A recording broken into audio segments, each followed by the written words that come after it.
You are listening to the Business Leadership Podcast with Edwin Frondozo.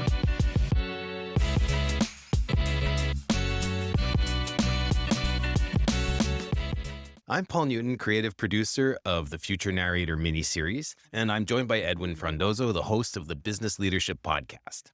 We're recording live at Web Summit Vancouver 2025, and we're exploring how today's leaders shape the future, not just through strategy, but through story. We believe that a strong point of view is what inspires communities, builds movement, and cuts through the noise in uncertain times. So let's dive into this conversation. Today's guest is leading one of the world's most iconic brands through a digital transformation that's as ambitious as it is human-centered.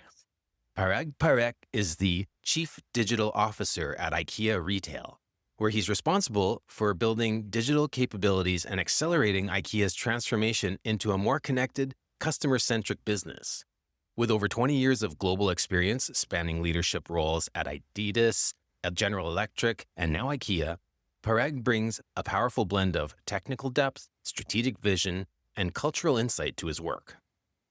An engineer by training with an MBA and executive education from Harvard Business School, Parag has helped shape omni-channel strategies, e-commerce ecosystems, and digital products across continents. Now based in Sweden, he's driving innovation at scale to make IKEA more accessible, sustainable, and digitally empowered, while never losing sight of the people at the heart of the business.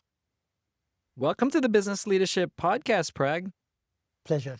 Paul, Edwin, thanks for having me. Super excited. Yeah, we're really super excited here.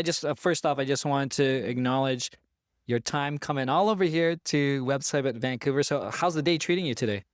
It's been exciting. Some very interesting discussions in the listening into a few panels, but also a few meetups at the speaker lounge. So far it's been fantastic and couldn't have asked for a better weather today.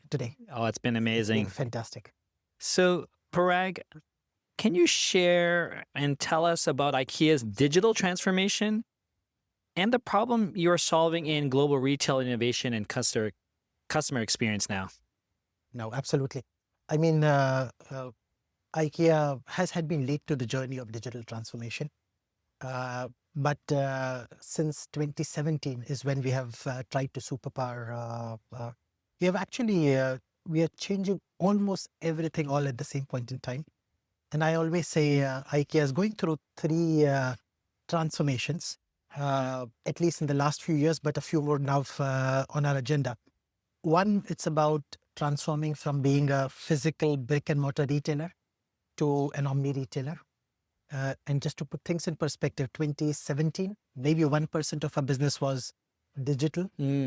To today, on an average, 30% of our business tends to be digital or omni. And that has phenomenally changed just in a few years. The second transformation is also something very physical in nature. We are transforming from the big store formats, which will still continue to be our mainstay, 40 or 50,000 square meter spaces, to being closer to where the customer is in city centers. Most recently, we opened Oxford in the Oxford Street. We are opening up in Fifth Avenue in New York. So getting closer to where the customer is in smaller formats, 5,000 or 10,000 square meters. And that itself is a challenge. How do you bring the experience from a 50,000 square meter commercial space into a 5 or 10,000? And third, I think the transformation we have been undergoing is essentially, while the customers are visiting for our amazing products at our touch points, they are also asking us, can you help us with secondhand furniture? Can you help us with financial services? Can you help us with energy and other needs in our life at home experience? And those are some of the business opportunities we are exploring to figure out how do we transition. So we had these three transformations ongoing, and add to it, the world had been touched with what AI has to bring. So while doing these transformations, we are also saying, what does this mean so that we are not ready for today, but with what AI might bring, we are also ready for tomorrow. Right. So it's really undertaking these transformations, but making sure it's not just about catching up. It's about leapfrogging into where we need to be. Well, Parag, it's amazing. And, I'm just really inspired and motivated in terms of not only these digital transformations, this 3-tiered ones that you've been working with within the organization. And before I forget, that small footprint one, and I live in downtown Toronto. There's one right in the core of downtown. It's great. We just go there, we walk, and we can hang out, and it's an amazing experience. Especially my daughter. She's almost 9, and she loves to see the setups and play, and so she can imagine herself in there. So it works out definitely for that. No, and one of the things we always say is physical stores will still be our peak experience. Mm-hmm. When you're visiting IKEA, that's where you will probably get to see some of the best room sets, some of the best what life at home experience can mean. But then we are also saying, how do we augment that Right. when customers can't make it to our stores, Mm-hmm. and when it's more convenient for them to meet in different touch points? How do we facilitate and how do we make that happen as well? So while stores will continue to be our mainstay and where our peak experiences are, from an IKEA perspective, we also then are figuring out how best to create that ecosystem to reach out to every customer in Toronto, how and where they want to engage, but still always wanting to bring them back into a store and experience the peak. Yeah, there's no replacing the look and feel and being within an environment and imagining yourself. I mean, don't get me wrong. I think those immersed digital, and when they really gets there, the VR type world, like, I mean, you're gonna feel that you're in there as well. Parag, what's interesting in over my experience when it comes to business leadership and talking to folks like yourself is not only your experience before coming to IKEA. I'm curious, with these given challenges and opportunities, what is your current unique point of view? What do you bring that will help solve these challenges? I think one of the biggest strengths I feel, at least from my perspective, is of course I bring in expertise which is linked into digital and tech. But it always starts with that curiosity of what is the business problem that I'm trying to solve. And it could be the business problem that's relevant for our customers, business problem that's relevant for our coworkers, business problem that might be relevant for the company itself and or for the planet. So what's the problem to address? And then I think my strength probably lies in being able to understand that problem and then figuring out how digital tech, AI can be applied to the service of addressing that problem. And when we do that, that's where the magic happens. Yeah. That's where really the magic happens. And so you talked about your strength, Parag, in just seeing those sort of the business problem that's being solved. Where do you think that came from?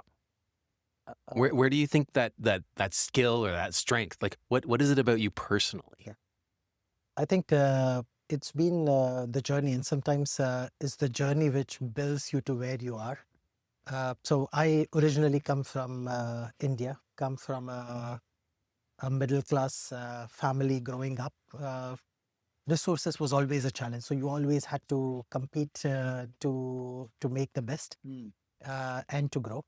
And I think kudos to the upbringing, but also my parents, that education helped us and was essentially a ticket to the world outside. So always very thankful for what the family has had to provide and really giving the possibility. But then I think ever since I've stepped into the professional world, I've had the possibility of working in very different setups, in very different cultures, right from Asia to Europe to Americas, but also very different organizations. The first organization, a very American culture, the second one, a very German culture, and now a very Swedish culture. And it's just understanding those, putting myself in those situations, which has allowed me to understand the aspects of working with people. And also in many cases, the fact that I was moved across businesses allowed me to quickly immerse, roll up my sleeves, understand the business context in a very short period of time to be able to then apply. So I feel through the opportunities I have been given, it has exposed me to possibilities of picking up skills, both people, but also content-wise that sort of helps me in my journey to learn and grow. Yeah. And do you think because of that, you have a unique way of seeing things and seeing problems? I think, yes, absolutely. It comes when I say I look at the upbringing and coming from where I am, resources have always been challenging. Yeah. So when you are now placed into situations where there might be abundance, but there is still an opportunity, you start looking at those opportunities and seeing, so that has helped shape a little bit of how you look at things more with an optimism of what can be, Yeah. even in spite of the challenges. And that sort of has helped. And then the aspect of, I still remember my early days with General Electric in what they call their leadership program. That's a powerful program. An excellent program where you sort of move through different parts of the GE business every 8 months. And 8 months is when your stint where you are introduced to the business. So imagine you are going from GE Industrial to GE Money to GE Aircraft Engines, completely different business cycles, but you're also expected to deliver in those 8 months. Yeah. So understanding the business, understanding the problem and delivering in 8 months. And that sort of helped to say, build the muscle on understanding the context and then to make things happen. So I think sometimes you don't realize that when you go through some of those aspects, it's like the furnace which helps you to prepare for who you are today. And I think some of these experiences, I have been fortunate enough to have gone through it, which has helped me prepare for where I am today. Well, it's quite a wealth of insights you're bringing to this company. And I think, when you were talking about it with the abundance and what's possible, but coming from a place where maybe you don't have the abundance and you still have to look at the world of possibilities, it really sets you up, especially in a time where there's so many, there are so many possibilities, but there's so much uncertainty, right? And so carving out what's next. And, as you said, there's the three different transformations that IKEA is undergoing. And I mean, I know like IKEA, when it started, there was the transformation after the war and just like how the whole like furniture that you could take home in your car started, right? And so now where do you see these opportunities and these transformations taking IKEA in the world? No, it's before I answer that question, because I think that's also sometimes I think situations also allow you to learn, right? Of course, COVID presented a huge challenge for humanity. But a lot of us in the corporate world also look at COVID, at how things can be different if you work. A lot of companies, if you take IKEA itself, all of a sudden from the 400 stores that we had, almost everything was closed, excepting maybe in a couple of countries. So all of a sudden, overnight, the whole company had to shift to one goal of surviving and moving into a digital setup, because that was the only channel that was possible. And all of a sudden we had to change into topics like click and collect, where we didn't even have some of the basic capabilities. But when you're faced with that, COVID taught us to say, if the company comes together on a goal, you can make it happen. And a lot of the corporates look back to those to say, how can we make that as a stable way of how things can get done in the corporate world? So it was very interesting when you mentioned this to say that's an opportunity. I think for organizations who will be resilient, who will learn how fast to adapt to what's coming, because that's the change is the only constant we have seen in the last few years. I think they are the ones who will probably emerge successful. No. So, but coming back to your original question, how do I see what's happening? I think I see, I'll start with IKEA at least, and probably more from a context of that. What does that mean from a digital perspective? One, I see there is a shift that's happening here and now in terms of customer experience. Yeah. If I say so myself, in IKEA, historically, you used to buy furniture a certain way. That's already changing, and that will change going forward. So a lot of us in retail, when we talk of the funnel of how we have people coming onto the home page, then the landing page, then the product information page, and then the checkout. Yeah. Maybe that's not going to be any more relevant. Maybe it's going to be a complete different way of how we engage. And I think it's for us as digital leaders to stay close, to understand what that change means, be it through GPT, be it through agents, be it through conversational commerce, etc. And how do we start placing the organization to be ready for that change in the way customer engages and the customer experience. That's clearly one of the changes that's coming. The second change, which we already have seen, and I think it's only here to probably stay, is everything in terms of the supply chain. There have, right from COVID through the challenges on supply capabilities, through the challenges now on cross-border goods movements, it's only here to stay. And that will mean from a digital and from an AI perspective, we will need to have capabilities that can be resilient, can adapt to the changing macroeconomics, but also at low cost. Yeah. Yeah. And then I think the third thing, which is also very relevant for IKEA, is how do we, with one of the biggest challenge we face as humanity is the challenge for our planet. And there, I think I look at AI as one of the biggest opportunities to crack the code of some of the problems we haven't been able to solve, Right. to answering the sustainability and the circularity challenges. IKEA is big time onto it, but it's something that we'll just see accelerate, where AI will be able to help solve what's the alternate to a certain material, what's the alternate to recycling, what's the alternate to circularity. And I think that will be. And then I think I would add a fourth one. In all of this, I think the biggest topic is about how do you do this responsibly as a corporate?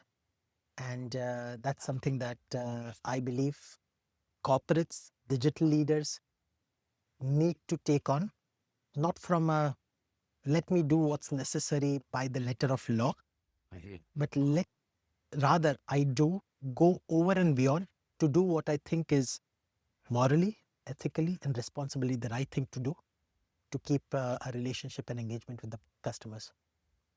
So I think those probably are the four things I feel are fundamental shifts happening for IKEA, but I also see that relevant for other industries. Yeah, I'm really glad to hear that. And I was going to say, oh, you have triads of transformation, but then you had the fourth one there. But that responsibility piece is so key. And I know when you were talking about the, people wanting to recycle or to, reuse furniture and that it's not just, almost throwaway furniture or what have you, like that's so important for the sustainability and moving to responsibility. So I love that that's the discussion now and that you're bringing that to the. And it's like, if we bring up the brand IKEA, right?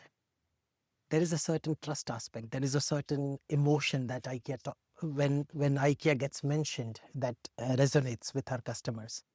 And I think it's my responsibility that as we transition from the physical retailing to the digital, how do we continue bringing the same trust in all our meeting points? So I think that's where it's fundamentally critical that we double down on that aspect.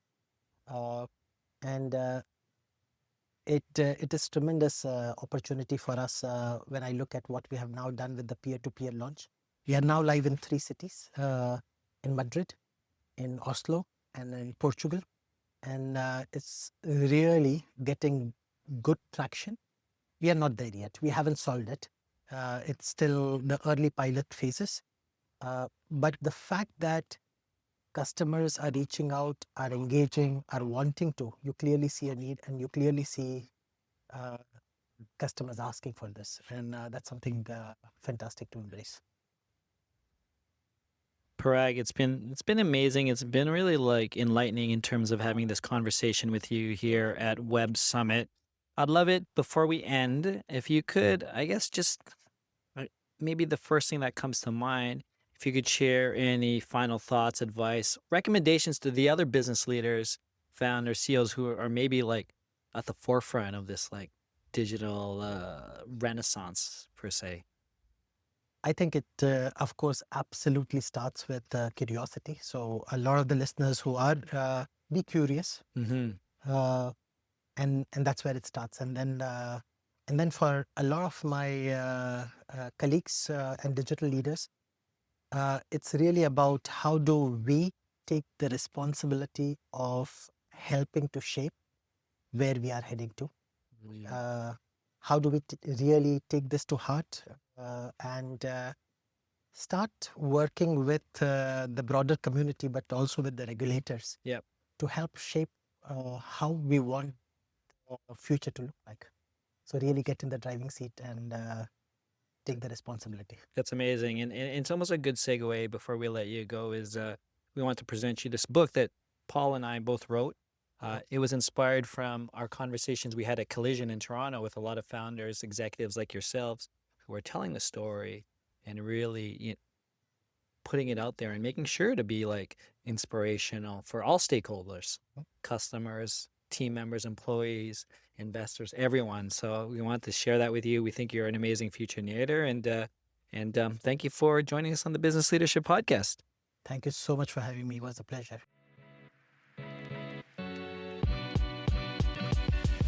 You are listening to the Business Leadership Podcast with Edwin Frondozo.